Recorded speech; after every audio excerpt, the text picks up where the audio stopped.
साधुवन के आन प्रथम याद भूखंड धरा पर साधुवन के आन पावन संगम के धरती ये प्रयागराज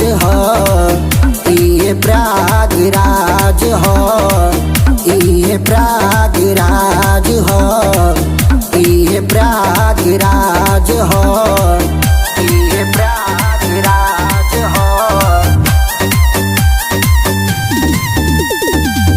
पावन संगम के धरती